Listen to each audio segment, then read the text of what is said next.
എറണാകുളം ചേന്ദമംഗലം കൂട്ടക്കൊല കേസിൽ പോലീസ് കുറ്റപത്രം നൽകി. 1000 പേജുള്ള കുറ്റപത്രം വടക്കൻ പരവൂർ കോടതിയിലാണ് നൽകിയത്. പ്രതി ഋതുവിൻ്റേത് മുൻവൈരാഗ്യത്തോടെയുള്ള ക്രൂരതയാണെന്നാണ് കുറ്റപത്രം പറയുന്നത്.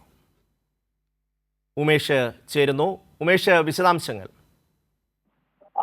ഷമ്മി, ഈ നാടിനെ നടത്തിയ കൂട്ടക്കൊല നടന്ന 30ാമത്തെ ദിവസമാണ് ഇപ്പോൾ കുറ്റപത്രം സമർപ്പിച്ചിരിക്കുന്നത്.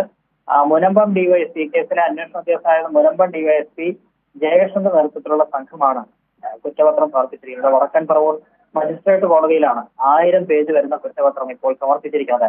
ഈ കുറ്റപത്രത്തിൽ പറയുന്നത് പ്രകാരം ഈ കേസിൽ ഏക പ്രതി ചേന്ദമംഗലം സ്വദേശി ഋതു ജയനാണ്.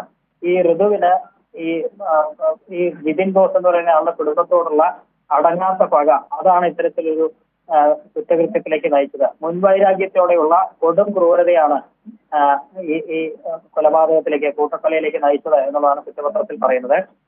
ഈ കൊലയ്ക്ക് ശേഷം പക തീർക്കൂ എന്ന് ഇയാൾ വിളിച്ചു പറഞ്ഞതായി സാക്ഷിമൊഴികളടക്കം ഉണ്ട്.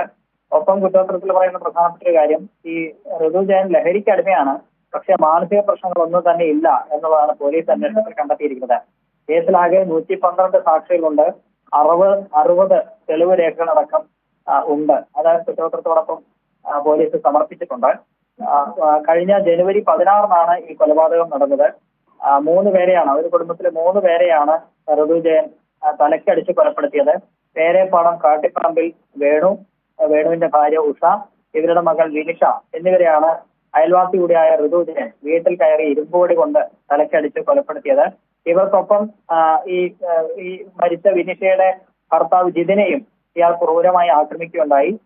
ജിതിൻ ഗുരുതര പരിക്കേറ്റ് ഇപ്പോഴും ആശുപത്രിയിൽ തുടരുകയാണ്. ഈ പ്രതിക്ക് പരമാവധി ശിക്ഷ ഉറപ്പാക്കുക എന്നുള്ളത് തന്നെയാണ് ലക്ഷ്യം. അതിന്റെ ഈ കാര്യത്തിലാണ് അതിവേഗം പോലീസ് ഇപ്പോൾ കുറ്റപത്രം സമർപ്പിച്ചിരിക്കുന്നത്. 30 ദിവസം തികയുമ്പോഴാണ് ഈ കുറ്റപത്രം സമർപ്പിച്ചിരിക്കുന്നത്. ഒപ്പം ഈ പരിക്കേറ്റ് ഗുരുതരാവസ്ഥയിൽ കഴിയുന്ന ജിതിന്റെ മൊഴി രേഖപ്പെടുത്താൻ പോലീസിന് കഴിഞ്ഞിട്ടില്ല. കാരണം ജിതിൻ ഇപ്പോൾ സംസാരശേഷി വീണ്ടെടുത്തിട്ടില്ല എന്നുള്ളതാണ് ഏറ്റവും പ്രധാനപ്പെട്ട കാര്യം. ഈ ക്രൂരകൃത്യത്തിന് സാക്ഷികളായ കുട്ടികളുടെ മൊഴി, CCTV ദൃശ്യങ്ങൾ, ശാസ്ത്രീയ തെളിവുകൾ തുടങ്ങിയവയൊക്കെ അന്വേഷണത്തിന്റെ ഭാഗമായി. ശരി ഉമേഷ്, ആ നിലയിലുള്ള അന്വേഷണമാണ് നടക്കുന്നത്. ചേന്ദമംഗലം കൂട്ടക്കൊലയെ ഇപ്പോൾ പോലീസ് കുറ്റപത്രം സമർപ്പിച്ചിരിക്കുകയാണ്. വിവരങ്ങൾ നൽകിയത് KM ഉമേഷ്, കൊച്ചിയിൽ നിന്നും.